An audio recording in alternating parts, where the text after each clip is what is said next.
त्यावेळी ज्या पद्धतीने लांबलेला आहे, आपल्याला हवा तेवढा पाऊस कव्हर करण्यासाठी तेवढा पाऊस भविष्यात पडला तर ते पहिला प्रश्न सरकारसमोर असतो तो पिण्याच्या पाण्याचा असतो, शेतकऱ्यांचा असतो आणि मग उद्योगाचा असतो. तर ह्याच्यावर दर मंगळवारी जी आमची कॅबिनेट होते आम्ही वेळोवेळी त्याचा आढावा घेतो. 65% पेरणी झालेली आहे. मला असं वाटतंय की आज वातावरण असेल, पाऊस पडावा आणि हा पाऊस पडला तर शेतकऱ्याला थोडा दिलासा नक्की मिळेल. परंतु सर्वात महत्वाचा दिलासा शेतकऱ्यांच्या कर्ज माफीचा जो आहे तो सन्माननीय मुख्यमंत्री देवेंद्रजी फडणवीस आणि आता ते अर्थ खातं सुद्धा चांगलं सांभाळत आहेत. मी त्यांचे मनापासून अभिनंदन करते आणि एक शेतकरी म्हणून देखील मी त्यांचे आभार मानते की त्यांनी शेतकऱ्याच्या कर्जमाफीचा हा निर्णय आत्ताच्या वातावरणीय बदलामुळे झालेल्या परिस्थितीसाठी एक मोठा दिलासा दिलेला आहे. तर दिलासा देण्याचा ट्रेंड पुढेही चालू राहील असा मला विश्वास आहे. आता एखादी घोषणा झाल्यानंतर लगेच दुसऱ्या मिनिटाला पैसे येतील कसे, त्याच्यासाठी जी प्रक्रिया असते, हे सरकार आहे, भव्य अमाऊंट आहे, असंख्य शेतकरी आहेत, त्याचं इव्हॅल्युएशन आहे.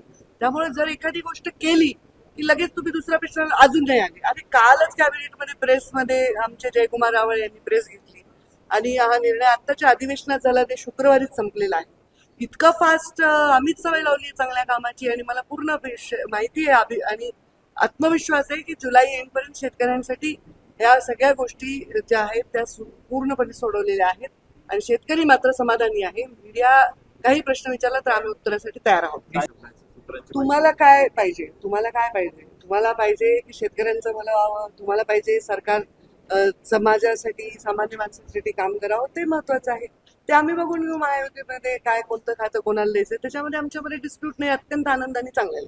मी याच्यावर काही टिप्पणी करू शकत नाही. माझ्याकडे एक मंत्री म्हणून काही विषय असेल, काम असेल तर ते नक्कीच येतात. तसंच ते मुख्यमंत्र्यांकडे जाऊ शकतात.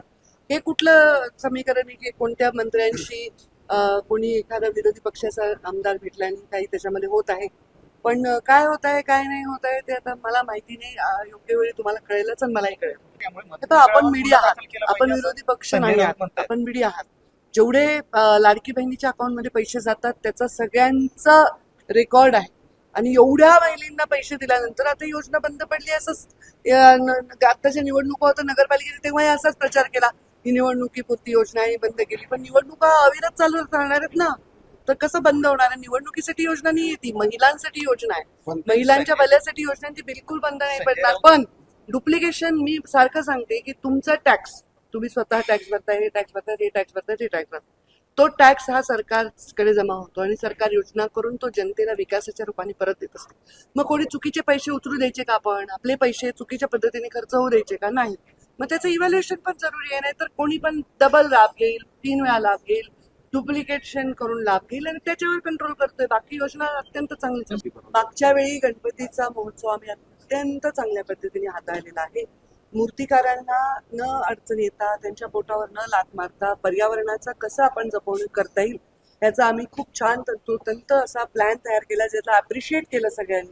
आपण छोटे छोटे पॉइंट्स बनवले जिथे आपण नद्यांमध्ये, नॅचरल तलावांमध्ये, समुद्रामध्ये कुठे विसर्जन, मोठे गणपती आणि लहान गणपती, त्यांची साईज, हे सगळे आपण प्रत्येक गणपती मंडळाच्या बाहेर बोर्ड लावले आणि त्याप्रमाणे विसर्जन झालेलं आहे. आणि रिसायकल होते. मातीचा गणपती असेल, पीओपीचा असेल, जर तो पॉन्ड मध्ये आर्टिफिशियली आपण त्याचं विसर्जन केलं तर त्या गोष्टी रियूज होऊ शकतात.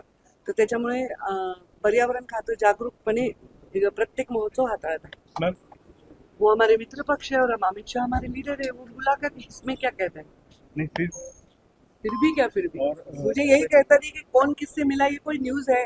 वो भी हमारे पार्टी के, हमारे अलायंस के लोग हैं और हमारे ही नेता से मिले हैं, तो उसमें कोई, मुझे नहीं लगता इसमें कोई चर्चा का विषय. आपल्या परिसरातील बातम्या आमच्यापर्यंत पोहोचवण्यासाठी स्क्रीनवर दिलेल्या क्रमांकावर संपर्क साधू शकता. दूरध्वनी क्रमांक 8652414343.